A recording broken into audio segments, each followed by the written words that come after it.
Bonjour. Aujourd'hui, je vais lire quelques extraits du seul livre en français, en tout cas, d'une femme américaine que j'ai rencontrée au début des années 90, parce qu'Yvan Amar l'avait invitée dans une rencontre où il y avait beaucoup de gens comme Andrew Cohen, Lilo Zovic, enfin, des enseignants occidentaux dont la plupart étaient très influencés par l'Inde ou le Tibet, mais plutôt l'Inde, voilà, et notamment l'Advaita. Donc, c'est dans ce très beau livre, Shantimai, Dans notre cœur, nous savons, publié aux éditions Almora.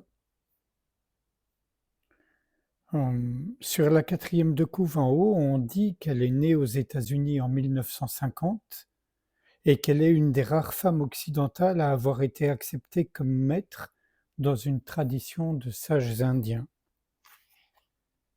Hmm. Alors, son maître, c'était ce monsieur, voilà, un gourou pas très connu qui s'appelle Sri Hansraji Maharaji Sri Sacha Babaji, voilà, et visiblement un authentique Advaita. Donc, quelques extraits de Shantimai.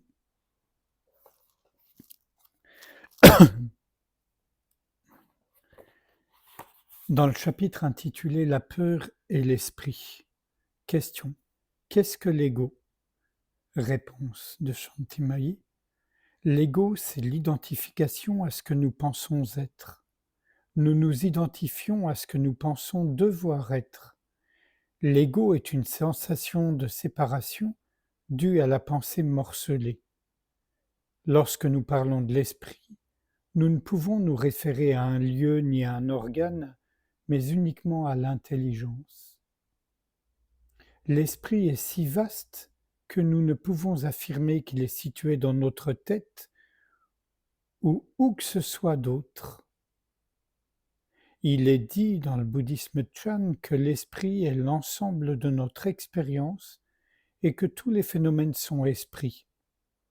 Voilà ce qu'est également mon expérience directe. L'intelligence est partout. Cependant, l'identification avec la pensée morcelée cause beaucoup de souffrances inutiles. Elle peut causer une souffrance telle qu'elle peut vous poursuivre durant toute votre vie.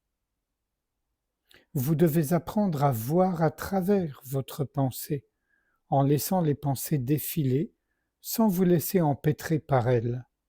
Alors vous verrez qu'elles ne sont pas aussi réelles que vous le supposiez. Lorsque vous permettrez à vos pensées de s'exprimer sans identification ni jugement, elles défileront simplement, puis se dissoudront. Ainsi, vous serez entièrement libre. À l'instant même où vous vous identifiez avec votre pensée, je suis ce que je pense être, le monde est ce que je pense qu'il est, la séparation et les pensées fragmentaires créent ce que nous appelons l'ego. Ici, il s'agit de moi opposé à vous. Laissez défiler le flot de pensées. Lorsque vous le ferez et que vous en serez libéré, vous serez réellement surpris de la révélation transmise par cette liberté merveilleuse.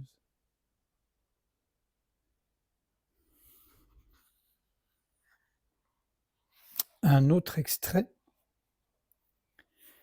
Les mots ne perturbent pas notre silence intérieur. Rien ne perturbe ce courant sous-jacent de silence. Il est toujours à l'intérieur de nous, et là, toutes les divisions cessent d'être réelles. Dans le silence, il n'y a rien d'autre qu'une unité sans faille. Notre silence intérieur ne vole pas en éclats à cause des sons ou des idées, de notre identité, de la couleur de notre peau, de notre sexe, de notre taille ou de n'importe quel autre facteur. Le silence du cœur, lorsqu'il est observé pour les qualités qu'il renferme, offre cette sagesse-là. Voilà ce que vous découvrez en méditation.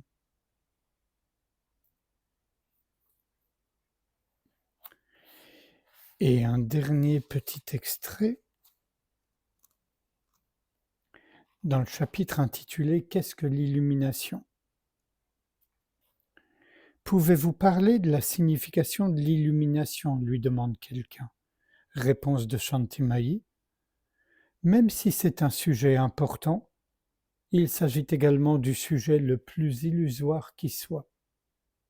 Tout ce que nous pouvons dire sur l'illumination peut s'avérer très trompeur, parce que l'immensité de l'espace ne peut être contenue dans des mots. La langue se restreint aux lettres, aux mots et aux sens. Vous ne pouvez utiliser l'esprit rationnel pour évaluer ce qui se trouve au-delà de l'esprit rationnel. Ce qui ne signifie pas que l'illumination soit irrationnelle et n'ait pas de sens. Cela signifie que vous ne pouvez pas appliquer ces idées pour saisir l'insaisissable. Donc, tout ce qui est affirmé ici est pareil à une flèche en plein vol. Elle vise, assurément, mais une cible illusoire. Je peux uniquement m'exprimer à partir de mon cœur, de ma propre expérience et des observations que j'ai faites sur la vie qu'ont menée les grands êtres. Comme je l'ai dit précédemment, l'illumination vous soulage de toute trace de préjugés, de séparation, de haine, de compétition, d'opinions inflexibles et de préférences encastrées de façon inébranlable, telles que reproches, attentes, projections. Les divisions que nous nous créons, c'est-à-dire les illusions qui nous induisent en erreur et nous confinent dans des états d'isolement, retombent toutes inexorablement dans le silence. Les différences demeurent immanquablement apparentes, même dans l'illumination, mais la séparation n'a plus lieu d'être. Ceci devient clairement évident. Le doute de soi-même ou du processus universel se dissipe complètement.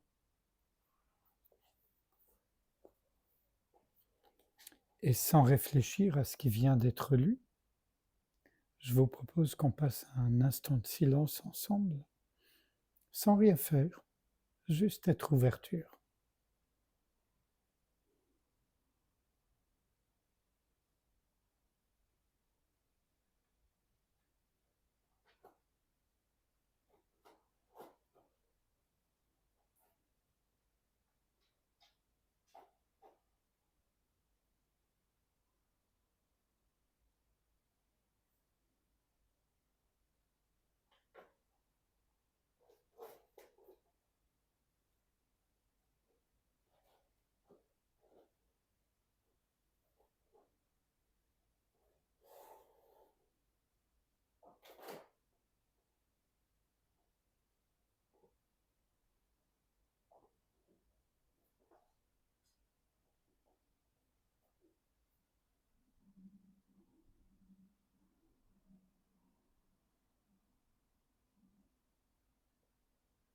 Je vous remercie, à bientôt.